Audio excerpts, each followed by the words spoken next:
Get your mother-loving ears on because your big-time radio DJ's got news. PayPal lets you choose how you want to pay for all the stuff. With PayPal, I can pay in-store, pay online, or pay over time. What's that? You want this translated into song? I hope you're sitting down. You can pay your own way. You keep those ears on, you hear? Don't just pay, baby. PayPal. Learn more at paypal.com. Oh, Hilton stay, your beds are soft and cozy. No lumpy couch, no stiff futon, no shower line at crack of dawn. Oh, Hilton stay. When you want holiday comfort you can count on, it matters where you stay. Enjoy comfortable rooms and friendly service when you stay with Hilton instead. Save up to 25% this season when you book with Hilton. Hilton for the stay. Terms apply. We're riding Pillion under a blue moon and fighting a primitive war with Christy. I'm Van Connor.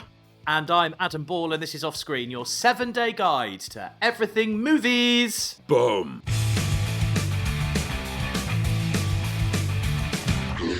Hello, and welcome back to another week of Offscreen, where we have a handful of movies to pick through with Van. So we've got Primitive War, Christy, Pillion, which I'm really looking forward to finding out more about in a little bit, and Blue Moon in a second. But first, as always, we will start with the box office top 10 in the UK and Ireland. And where are we going to start at number 10? It's Begonia. 4 weeks now, 2.8 million. Yeah, which, because it's now awards season, I have this to watch. I can watch this at home now, and I simply haven't found the time. I was going to watch this morning, and then the decorator showed up. I'd forgotten the decorator was coming around. So annoyingly, I was expecting my morning to contain a lot of Emma Stone, and it wound up containing a decorator instead. So I'll talk about Begonia. I will have seen Begonia for next week, but it probably will be out the top 10 by then. I've not seen 9, 8, or 7 either, which are respectively Jujutsu Kaisen Execution, which I think is an anime, which is Sony's new one, a Paw Patrol Christmas, because I'm in my 40s and I have no children, and number 7 is Christmas Karma, which I haven't seen, but I have seen about 8,000 other versions of A Christmas Carol, as I'm sure you have. Yeah. And how many versions of A Christmas Carol do you think you've seen in your lifetime? Oh, probably 3, 4. Like, I've seen 3 theatrically released ones. 4 if you count Muppets, actually. Wow. So, and the 4. Muppets. Yeah, I forgot about the Muppets. 4 versions. There's 4 versions. And then you get to the other ones like Scrooged and Ghosts of Girlfriends Past, and which are the same story, but just they tinker with it slightly. They just aren't called A Christmas Carol. So, I mean, we'll see that. I mean, this one's got Gurinder Chadna writing and directing, so that could be a good thing. But at number 6 is The Coral, which has now been out for 3 weeks. It's made 3 and just shy of 3.5 million quid. This is the Ray Fiennes very, butternut squash in the homelands World War One kind of dramedy, which it's very sweet and all, but it's very rote. Like, I mean, I can only imagine that most of the screenings that pack out for this one are doing so on like a Tuesday morning. You know, when they run the OAP promotions, I think it's Tuesdays and Wednesdays they do now. And I would imagine that this is really packing in the older crowd. A different set of cardigans. A different set of cardigans. Functional cardigans in this case. as opposed to my usual type of cardigan, which suggests retention. I think these are functional cardigans. Although, I don't know if you've been following the sort of online chatter this week about Wicked. But one of the things that seems to have caught on with that is Elphaba in the second Wicked movie, what is being referred to as a sex cardigan, which is a cardigan that she puts on post-coitus. And I know. The more I tell you about Wicked, the more bizarre it gets, right? I know. But yes, there's 3 kinds of cardigans in the world now. We have critic cardigans, functional cardigans, and sex cardigans. There you go. The cardigan empire continues to expand.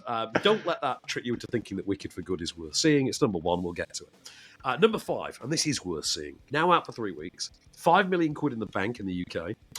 It's made 375k this past weekend alone. It is, of course, Predator Badlands, which I'm a very big fan of. I can't wait to see this again. I mean, the thing is, because we'd seen the previous one on streaming, the previous one was a streaming release back in 2022, I think, Prey. And it was always a mystery, like, why have you made a Predator movie and put it on streaming?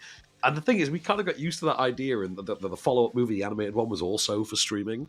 And now we've got the third one of these newer ones, and this is in cinemas. But at least it's making money, which kind of proves the point that these kind of belong in cinemas. Like, I don't ever want to see an Alien movie go straight to streaming. I think that's basically sacrilege. Oh, but hell I think yeah. This is and I think this is a really good movie that's kind of gotten away with a 12A rating by virtue of the fact that there are no humans in it. Like, there's a lot of violence and a lot of gore, but none of it is human gore, so nobody cares. Nobody at the BBFC cares. It's kind of like Transformers when Optimus Prime just caps that other Transformer in the head, like really cold, and you're just like, yeah, but if one of them was a human, this is a 15 minimum. It's that kind of logic. But I say I'm a big fan of Badlands. I wouldn't have thought I would be, but it won me over very quickly. I'm a very big fan of this.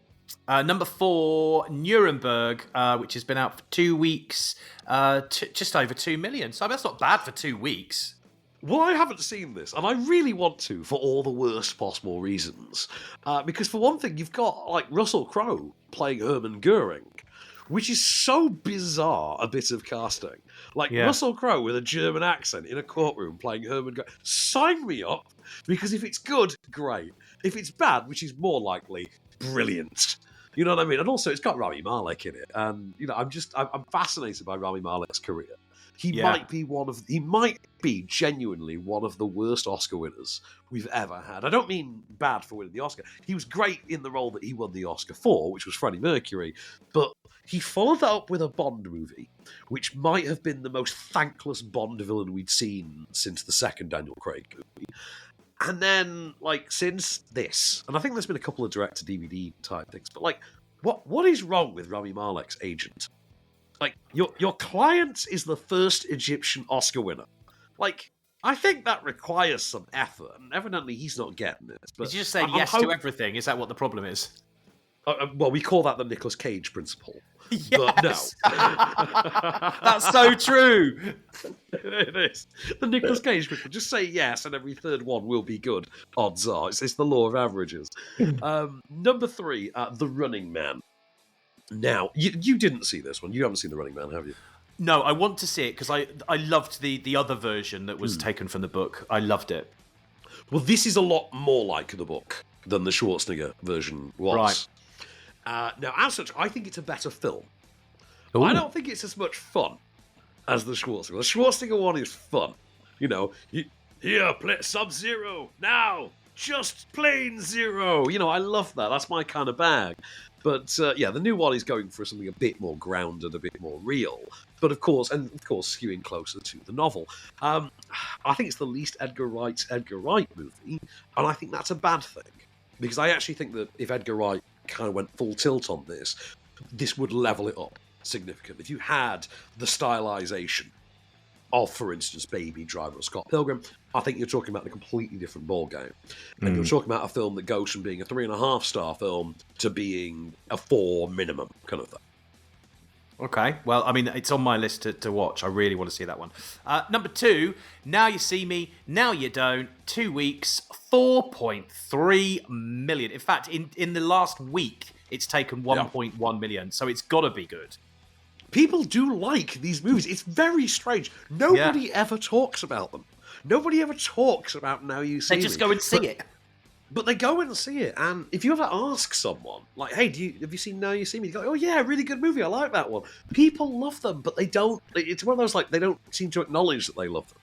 It's kind of a weird thing, they love it while it's out kind of thing, and then they sort of forget. There's shame. I don't think it's shame, because there's nothing inherently shameful about the Now You See Me, other than the fact the second movie's garbage. But other than that, I mean, the first and third are very good fun. This new one, the third one, is very good fun. And like I say, it's like a generational Lego sequel with Rosamund Pike as a sort of South African accented diamond villain. And oh my God, is she chewing the scenery. Good fun. I liked it a lot. And at number 1, Van's favourite movie of the year, Wicked for Good, 18.8 million. It was always going to do well. Of course it was. I mean, the funniest thing I've seen about Wicked for Good this week is because of all the Wizard of Oz stuff, apparently a lot of Wizard of Oz fans are turning against the movie. And someone had tweeted out, just imagine if Wicked's ultimate legacy turns out to be that they turn to the gays against Dorothy. And you think that actually would be hilarious and ironic on so many levels. Yeah. I think it's absolutely dire. I think it's an ugly looking film.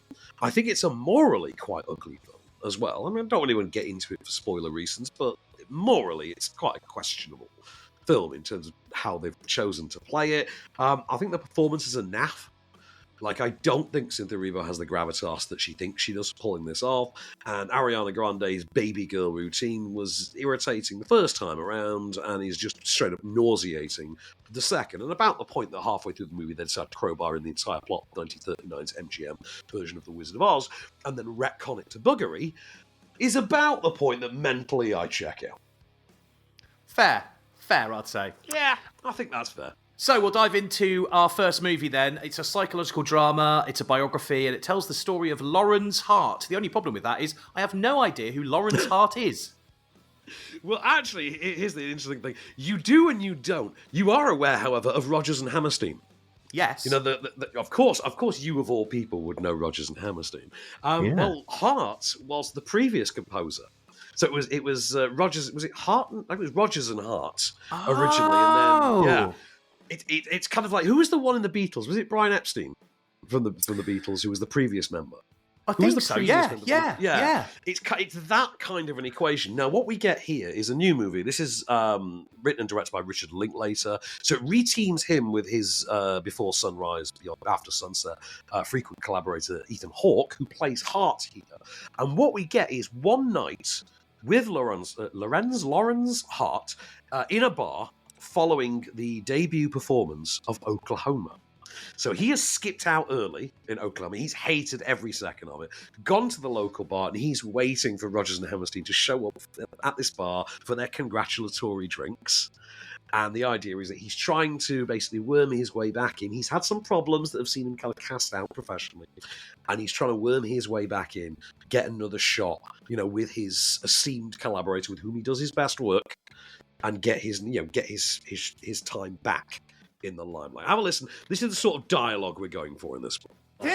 Dick, my God, the show is going to run 20 years. It's going to be bigger than Abby's Irish Rose. I see. And much more goyish, so it can tour. Well, thanks for coming, Larry. Oh, Oscar. Larry. You get taller every time I see you.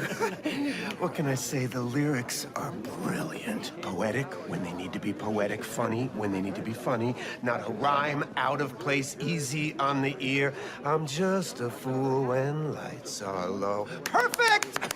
Did you hear me applauding? I think you were the loudest person in the entire theater. That's because I loved it more than anyone else in the entire theater. This sounds brilliant, and I've got to say, I've seen the trailer, and I've got to say, the sort of the cinematography, the 40s look that it gives is absolutely lush. I think it looks great. No, I do think that's its big kind of selling point here. You can hear from that clip the sort of cadence and the pacing of the dialogue, particularly from Ethan Hawke there. And that does not let up for an hour and 40 minutes. It is one self-contained location, so it itself has a very stage play-like kind of a function. And it is Ethan Hawke just absolutely chewing the scenery, making an absolute menace of himself as Lawrence Hart. It's worth noting, I think it was Tim Roby from, I think Tim's from The Telegraph or The Times. I was talking to him before another screening this past week, and we were talking about this movie. And he said, oh yeah, that's the one that has Ethan Hawke as a short gay Jew, proving once and for all that you really can be wrongly cast on so many levels. And it's very true as well, because Ethan Hawke, not a short man, Ethan Hawke, not a gay man, Ethan Hawke, not a Jewish man. You know what I mean? And the weirdest thing is, I couldn't figure out, I saw this with my friend Stuart Armour. We went to a screening at Sony one evening for this a few weeks back. And we, for the life of us, couldn't figure out how they'd done the height effect. Because I don't know what they've done. It almost looks like he's done what Gary Oldman did in the Dwarf movie, where he's on his knees and he's tied his shoelaces around. Although I can't imagine Ethan Hawke in good conscience did that. Like, how really else would can't they imagine. do it, though? Unless they did it with kind of focusing Force and perspective? zoom. Yeah, that's what I was force thinking. perspective, a hole in the floor, I'm not sure. But actually, not an interesting story. Sorry. I Imagine having to have a hole in the floor so that you could make a movie. that has been done. It has been done before. Wow. Let's not forget, that's how Kevin Bacon is killed in Friday the 13th. He is, like, stood up vertically, and there's a fake body on the bed. It's just his head, and then the scissors go through his neck, kind of a thing. That's how that works, because, you'd hide them under the set. Or Roger Rabbit, famously, where the puppeteers are under the floor, that spin the plates and things. Yeah, that spin in the plates. It's been done. It's not a new thing. Supporting cast in here includes Andrew Scott as Rogers of Roger and Hammerstein. You've got Bobby Cannavale as Eddie the bartender, sort of put-upon bartender. And Margaret Qualley as sort of the object of Hart's affection, although his sexuality is brought up quite a lot. And I think he seems to swing both ways, but in this case, he's kind of just specifically in love with her. And I think not an inherently bad movie at all, but I think the bum-numbing runtime of it feels that way because of the cadence of it. You feel like, by the time you come out of it, you feel like this movie was 2 hours and 15 minutes long. I just looked this up while we were playing the clip to find out it was an hour and 40. And wow, it did not feel. It did feel longer, I will admit. This felt over 2 hours. And it's one of those where it's not going to be a crowd pleaser. It's not a multiplex kind of a movie. It's a movie that solely exists for awards consideration. Like, it's very clearly that. It's like, hey, Linklater's back with his Oscar grab for the year. It's very much that. And you never quite escape that feeling. Despite the fact that, like I say, it's actually not an interesting film. I was interested by the story. I didn't know about Hart. I knew about Rodgers and Hammerstein. Did not know about where Hart fit into the equation. I will actually look more up based on this kind of a story. I'm interested to see how that works and about their previous collaborations, things like that. Andrew Scott, I think, makes quite an impression. I do think it's Hawke's movie. And he, believe me, is chewing the scenery every chance he gets, trying to give us his own Truman Capote. Well, if you want to see it, you can, because Blue Moon is out in cinemas from now. Right, we're going to look at a comedy next. I really want to watch this from the trailer I've seen. It's called Pillion, and we'll see what Van thought in just a second. This episode is brought to you by McAfee. Swimsuit, passport, phone, with VPN activated. VPN? Cell phone service is going to be spotty on vacation, so we'll be using public Wi-Fi. Sounds sketchy. Exactly. The networks can leave your personal info, like credit card numbers, exposed to hackers. McAfee's secure VPN lets you browse and bank safely from wherever, whenever. Learn more at McAfee.com/online protection. This episode is brought to you by Nature's Bounty. Nature's Bounty believes your body is brilliant, naturally designed to thrive, inside and out. For those always looking for new ways to support your health from head to heels, Nature's Bounty has a range of over 400 vitamins and supplements born from 50 years of trust and care. Nature's Bounty. It's in your nature. Visit naturesbounty.com to learn more.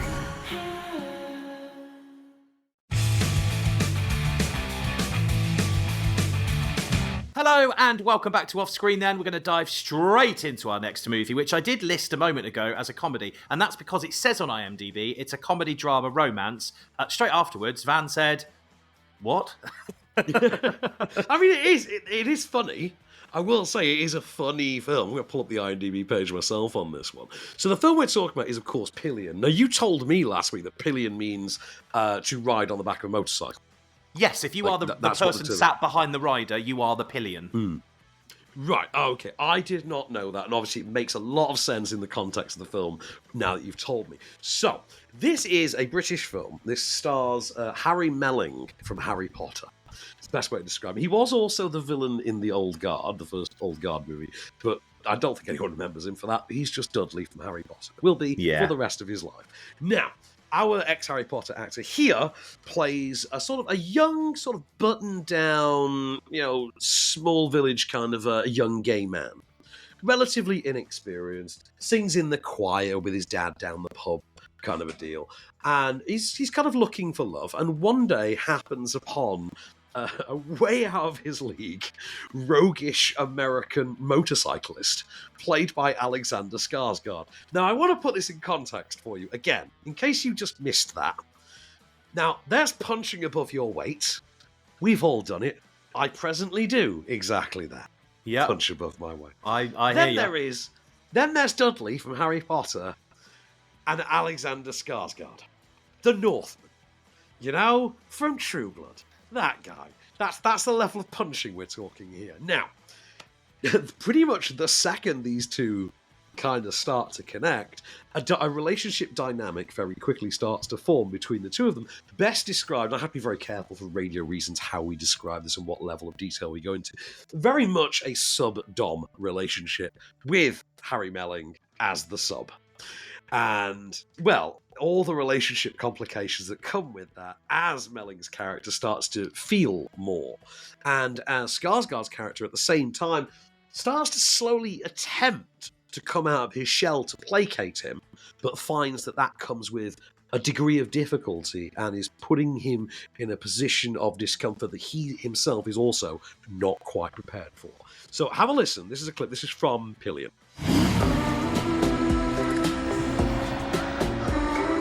That's your boyfriend. Well, we have an arrangement. How do you get a man like that?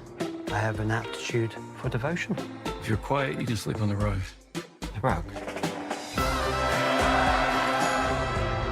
When are we going to get to meet this Ray of yours, then? I was wondering if you might want to come have dinner with my parents sometime. I don't think that's a very good idea.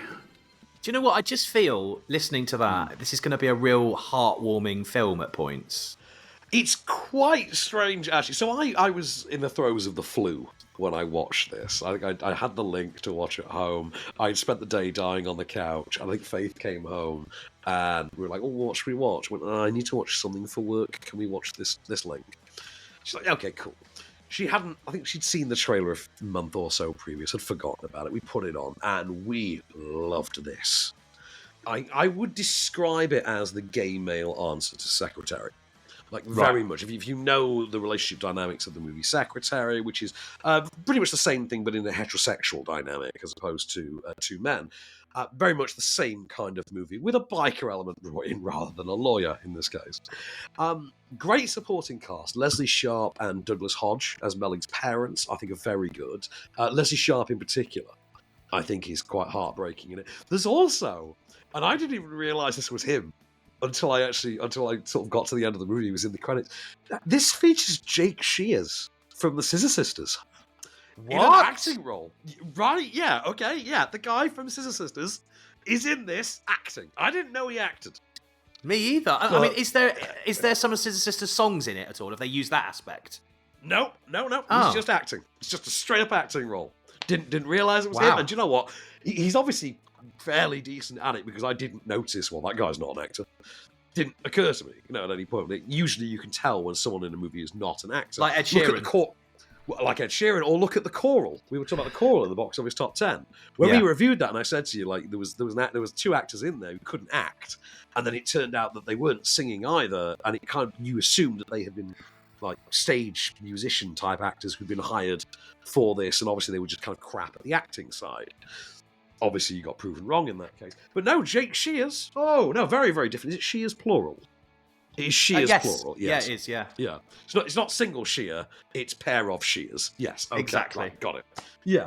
But yeah, I really like this. And I think it's funny and charming and weird and odd and unorthodox. And I think I put it this way, when this inevitably goes to film 4, a year or so from now, and it's inevitably on film 4, and it gets watched in a domestic suburban domestic British household at 9:30 on a weeknight, some people are going to be freaked the hell out, and I think they need to get out more. Those people will need to get out more, but yeah, I could see it happening. But so do you think it was written to shock? No, I don't think written to shock. I think if you, depending on what elements of what deviant kink culture you know, and we all know one, you know what I mean? Depending on what you know of whatever culture, whatever bit of kink culture, this is not going to be anything new that you've never heard about.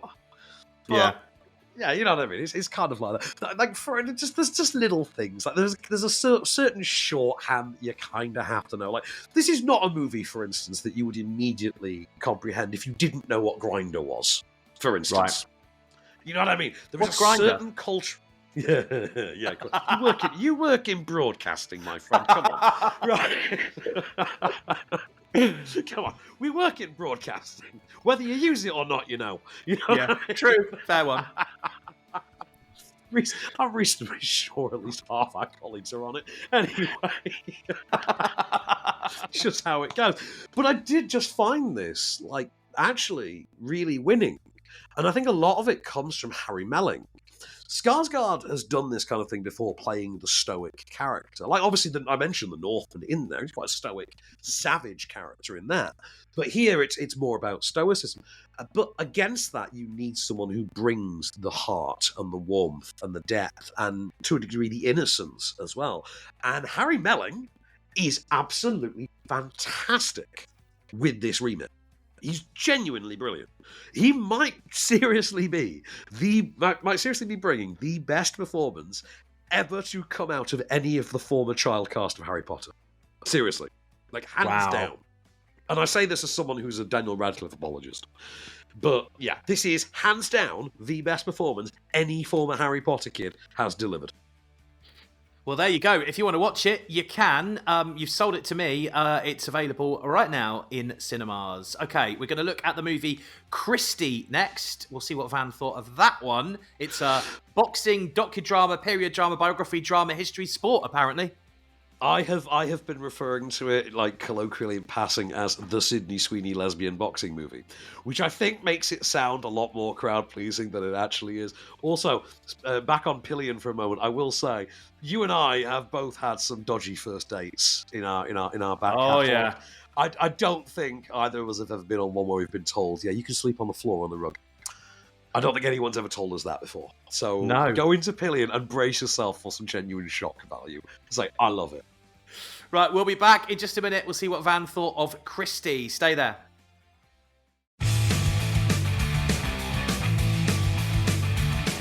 Right then, hello and welcome back to Off Screen. We're going to head straight into our next movie. We're going to get our fists up and ready. It's called Christy, and it's a boxing docudrama. Yeah, I'm not sure what the docu part of that is. I mean, it's just a straight narrative drama. There is no docu part of this. Are we going to start doing that now? Is that the Cardigan, like, the Cardigan synonym for biopic? Probably. That kind of sounds what what they're trying for. It's a biopic of Christy Martin. Let's not tart this up any more than it needs to be. Docudrama. Jeez. Right. I mean, I just call a spade docudrama. Right. Okay, so I have been colloquial, as I say, referring to this as the Sydney Sweeney lesbian boxing movie, directed by David Michaud, starring Sydney Sweeney and someone else that I will get to in a moment. It is the true story of Christy Martin. Now, I asked you when we were off mic, do you know the actual woman? Like, what did you say? You didn't know her, did you? No, I did boxing regularly for about 5 years, and I never had or heard any discussion about her ever, but apparently she was quite a famous female boxer. She was the female boxer for about 10 years. Played here by Sweeney. She's allegedly sort of introduced into the sport around about age 20 and becomes like the first female heavyweight champ boxer. Runs the it's sort of relatively middling success up until she collaborates with Don King. And Don King puts her as part of the card for was it Tyson Bruno? I think it was Mike Tyson and Frank Bruno's fight in the 90s, in the mid-90s, because you actually have actors playing them, and noticeably they make no attempt to characterize either of them in any particular way, which is interesting when you have Mike Tyson involved, but sure. Also, a female-centric drama, and you've got Mike Tyson in there as an actual character. That's got some issues. You know what I mean? There's some issues there. But the story of Christy was that not just that she was this great fighter, but also that she was effectively emotionally abused by her coach and trainer / manager into not only doing what he wanted, but also marrying her, living in the closet because it was kind of an open secret that she was a gay woman. And this, of course, leads to domestic abuse, psychological abuse, and a degree of violence that yeah, just kind of has to be seen to be believed. I will get to the discussion of who the other cast member is in a minute, but you will hear this person in this clip. What are you doing sneaking around behind my back? Sneaking around. Hey, Dad. I think I want to come home.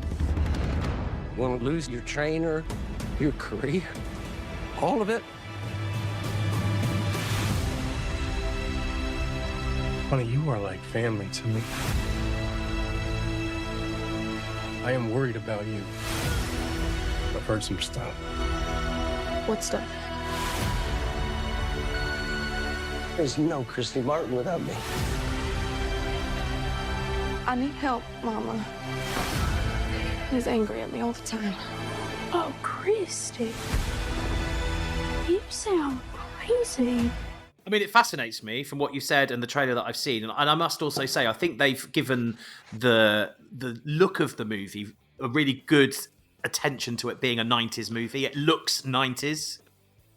Yes, in the same way as I, Tonya, actually. I thought a lot of I, Tonya with Margot Robbie. Yeah. Which is playing with the same kind of sandbox, really, which is kind of the idea of the relatively working class female American mainstream athletes and the abuse that these endure. So there's a lot of overlap there. However, I, Tonya was a very entertaining film and also quite an inventive and quite kind of quirkily realised film. This is very conventional. It's conventional to a degree that made me think most prominently of The Smashing Machine recently with Dwayne Johnson, which you remember me reviewing that with you a couple of months ago now. My take was effectively, why would you put effort into making this? We've seen 16 versions of this. Like, other than the fact that it's The Rock doing it, there is literally no novelty here. And unfortunately, that's exactly what you've got here. Oh, no. So, you've pretty much got exactly that. The novelty that it's Sydney Sweeney doing it is not enough to carry the film. At all. It's like, oh, we uglied up Sydney Sweeney. Yeah, we didn't do that much, though, did you? All you did was give her contacts and put slightly less makeup than usual on her. Other than that, she still looks and sounds like Sydney Sweeney. No one's really getting suckered by this. I mean, it's worth noting this thing bombed in the US 2 weeks ago. And it started a little bit of a backlash, particularly amongst gay women, who had very prominent issues about why Sweeney, of all people, was chosen for this, because obviously there are certain political elements in there that don't quite gel with the LGBT community. You know what I mean? Like, Sydney Sweeney's very right-leaning beliefs aside, she's just maybe not the greatest caliber of talent for this one. And bear in mind, it was Ruby Rose, of all people, who championed this one the hardest. Weirdly, Ruby Rose actually would have been terrific in this. Like, I actually would have loved to have seen Ruby Rose in this. Also notable in there is Katie O'Brien from Love Lies Bleeding.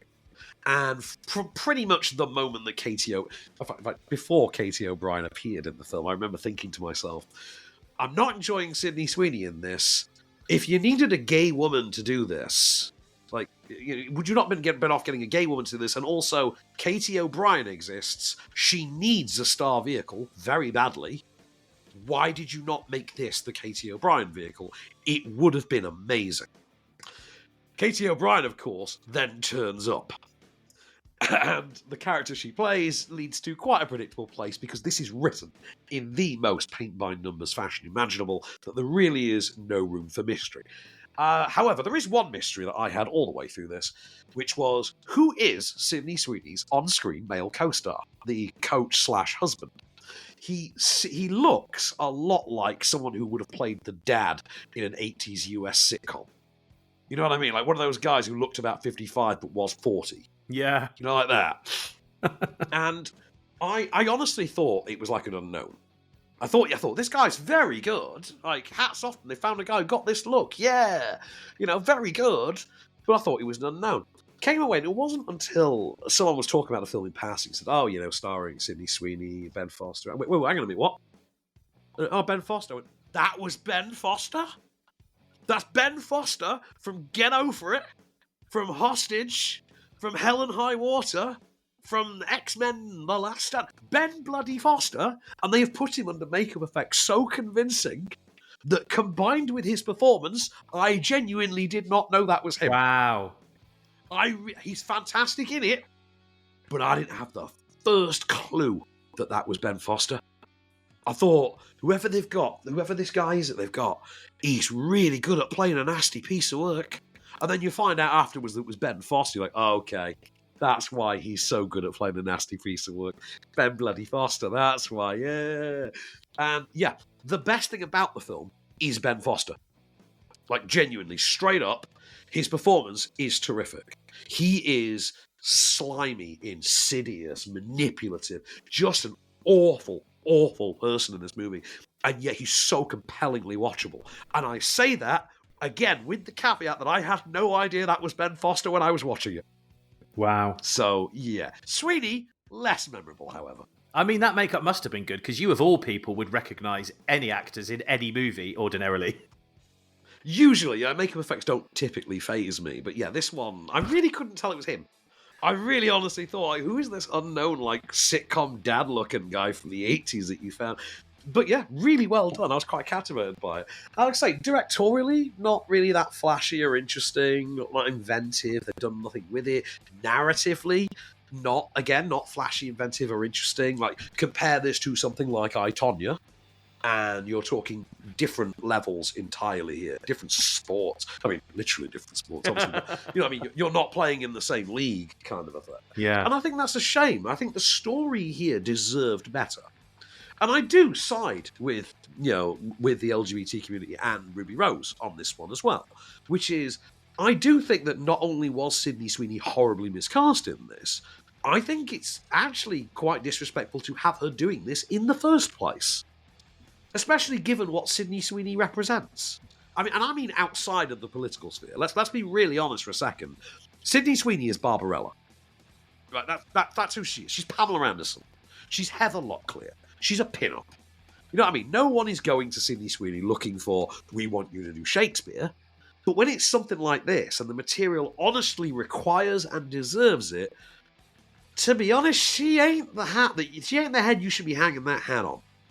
Go and find someone with the ability and stop relying on, like, I don't know where they had the idea from, but this imagined idea that putting her on lads mags was going to get guys in to see this movie, which I'll be really honest with you, is never going to happen. Well, if you do want to go and see it, you can. Christy is out in cinemas from now. We've got one more movie to look at, and I cannot wait to hear about this, and I hope you're not going to disappoint me. I was a big fan of Jurassic Park. This is sort of along the same lines. We're going to see what Van thought of Primitive War in just a sec.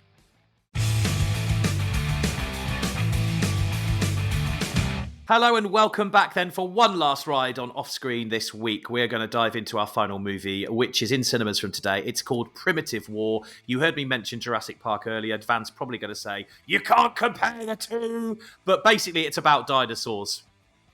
I mean, the funny thing is, because of Avatar Fire and Ash coming out in the next few weeks, James Cameron's doing a lot of interviews at the moment, and if you've never heard a James Cameron interview before, I wholeheartedly recommend that you do, because the man pulls no punches, he has no time for niceties, and he really does tell it like it is. Like, he has no time for discretion or anything. He will just tell you point blank Best how way. it is. And one of the things he came out with in an interview I was watching the other day was that Spielberg beat him to the rights to Jurassic Park by about an hour. Apparently, James Cameron tried to get the rights to Michael Crichton's Jurassic Park, and he was an hour late, and Spielberg beat him to it. The rest is history. He also turned down Wicked, is a thing that came up in that interview. But if James Cameron... Hey, this is Bill Simmons from the Bill Simmons Podcast, here to tell you that Michelob Ultra, the official beer partner of the NBA, is bringing NBA fans closer than ever this season with chances to win great prizes, including courtside tickets. Enter now at MichelobUltra.com/courtside. Michelob Ultra Courtside 25 to 26. No purchase necessary. Open to U.S. residents 21 plus. Begins on October 1st, 2025 and ends on June 30th, 2026. Multiple entry periods. See official rules at MichelobUltra.com/courtside for free entry deadlines, prizes, and details. If we knew more about our sleep, what would we do differently? Would we go to bed at a consistent time or take steps to reduce interruptions to our sleep? With the all-new Sleep Score, Apple Watch measures your bedtime consistency, interruptions, and sleep duration. Then, every morning it combines these factors into an easy-to-understand score from 1 to 100. so you'll know how to take the quality of your sleep from good to excellent. Introducing the new Sleep Score on Apple Watch. iPhone 11 or later required. When I had directed Jurassic Park, it would have been the $150 million version of the movie we are about to discuss. Right. Primitive War, which is a cheapie.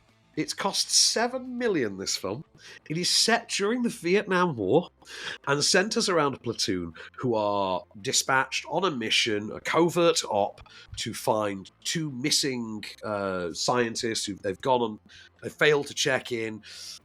The commander sends the squad out, find our missing men, radio back, and we'll advise from there. They set off to find these two missing guys, and pretty much the minute they get into, the secretive part of the jungle, they happen upon dinosaurs. Not one dinosaur, not two dinosaurs, all the bloody dinosaurs. Like, we are in Vietnam, but it's Jurassic Park. Okay, so that's where we're at. And our hapless platoon, as they are picked off one by one, have to find a way to basically shut down the dino threat, shut down the Russian threat that's going on behind the scenes as well, and wouldn't you know it, save the world. So, I've got a clip for you. There is way more to say on this, and it gets increasingly bonkers, but let's do the clip first. We were attacked last night. Little boys will play as soldiers. I ain't playing. I'm asking your professional opinion. Then, as professional courtesy, I will answer. It was fast and it was strong. It ambushed me, clean. It was covered in feathers, I think. It was at least 8 to 10 feet tall. Raptors, big ones. A lot bigger than specimens I've seen for Velociraptor or Deinonychus. I've counted 6 big ones in the valley. The most intelligent of these monsters. Lady knows her stuff. Thank you. What she's not telling us, that I don't trust. Trust is earned, Sergeant. Now, the trailer doesn't give away too much as far as the dinosaurs go. Now, the first question I have for you is, knowing how amazing the CGI was in Jurassic Park, is it any good in this? Right, now the CG is a bit of a mixed bag. Now, I should stress, there's a caveat to all of this. Like I said, this has been made for $7 million. It is written by, directed by, produced by, edited by, and has had its VFX created all by one man. Wow. Okay, a man named Luke Spark. I mean, it's distributed by Spark Films, which kind of tells you an awful lot, like makeup by a woman with the surname Spark. You know what I mean? It's like that kind of... There's so many people named Spark on the production list at the end. It's obviously a family affair. So this is obviously in the same wheelhouse as something like Gareth Edwards' Monsters from 2009, where he had made a stripped-down, monster movie, and then he'd gone back and just done the VFX in his bedroom. And that's clearly what has actually happened here. This is about as ambitious as that, but using the Vietnam War. Now, some of the effects are quite ropey. Some of them are quite good. Like, that's the really strange thing. Like, it really runs the gamut. Like, some of them look incredibly awful, but some of them are borderline photorealistic. Wow. It's quite a strange thing. And in terms of the casting, that's not really a slack list either, because they're not really unknowns. You've got Ryan Quanten in there, who I think is from either Neighbours or Home and Away, I forget which one. Nick Weschler from Roswell, Trisha Helfer from Battlestar Galactica, Lucifer, Supernatural, and Jeremy Piven from Entourage. My boy Ari Gold from Entourage as the colonel or whatever who's operating behind the scenes. Plot-wise, it's quite close to the recent TV series La Brea. And if you sat through all of La Brea, first of all, you have my condolences. Second of all, who hurt you? And thirdly, I feel you. But it is quite a ropey film. It goes on way too long. It is. That's something that has to be said. This goes on for, I think it's 2.25 hours. Ooh. It's 2.25 hours. Now, not much of that is wasted time. And I will say that actually quite the most impressive thing about it is they have really committed to, we are making a film. Like, this is not a cheap excuse to cram in some visual effects. We're making a film. Every scene that a film should have, we have. We're not cutting corners anywhere. And there are actually some quite effectively done sequences where, like, you've got the characters split up for quite a prolonged period of time, and there is like a montage, complete with the requisite the whole Vietnam playlist that you know and love is in this, by the way. begging the question how much of that $7 million got spent on music rights. But the sequences where the platoon is wandering through the Vietnamese jungle with dinosaurs behind them. You know, like you've seen in every Vietnam movie where, they're hanging their guns over their shoulders and they're just like trekking through the jungle and, smoking one Marlboro after another and talking about their girl back home, like they do. Only they're doing it with dinosaurs behind them. And it looks the part. It really does. I mean, Tricia Helfer's Russian accent kind of weirdly fits in this, because she's not the greatest of actresses and her Russian accent is terrible, but it kind of fits with the general caliber of the movie. You would watch this and genuinely, if you knew nothing of it, you'd think, is this a really expensive Sci-Fi Channel movie? Because it kind of has that feel.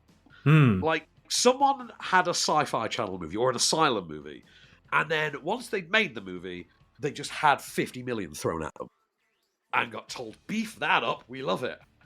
And that's kind of what this ultimately winds up feeling like. It's just going to be no one's favourite film of the year, or even anyone's favourite film of the week. But it's good fun. Like, I actually had some good lantern-jawed fun with this. It doesn't make any sense whatsoever, and the ending's a complete cop-out, because clearly someone thinks they're getting sequels. They won't. But, it is what it is. Well, if you want to check it out, Primitive War, I'm going to, because I really quite like the look of it. I think you'd like it. Yeah, it looks like it's up my street, genuinely. And it sounds like it's one of those movies you don't have to do too much thinking. You can sit there in the evening, pick your phone up every now and then, watch it, have a message, and I like those kind of movies. You won't form a single solitary thought whilst this is on, I promise. No. Don't operate heavy machinery whilst watching this either, genuinely. It's in cinemas from now. Quick look ahead to next week then, Van. What have we got? We've got Magazine Dreams. That sounds like a blue movie. It does, doesn't it? Magazine Dreams was meant to be an Oscar contender about 2 years ago for Jonathan Majors. Remember Jonathan Majors? Remember when he was a thing?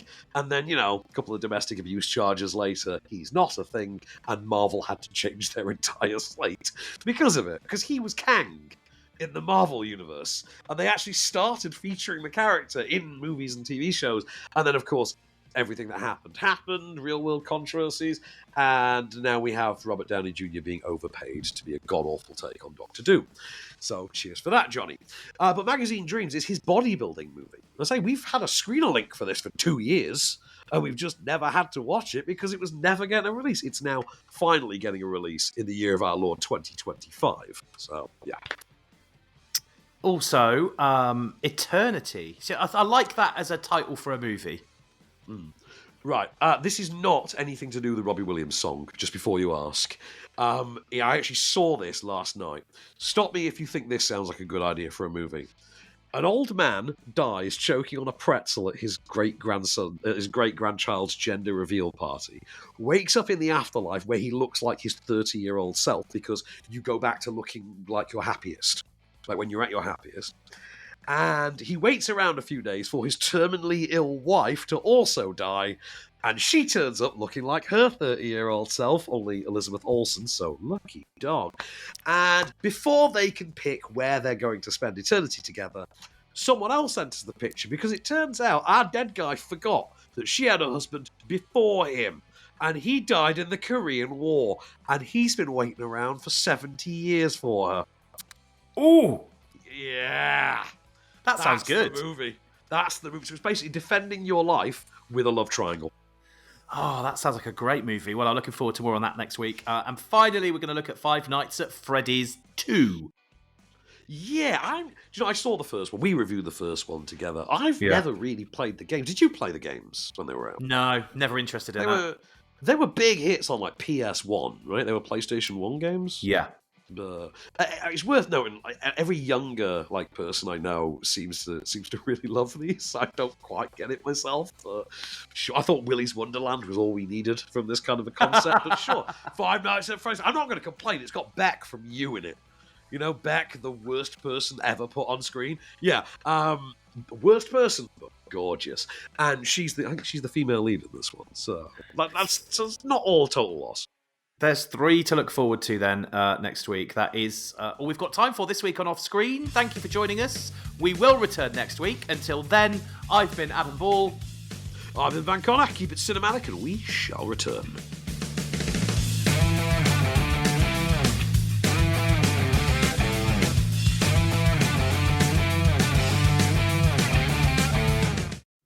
This podcast is part of the Mercury Network.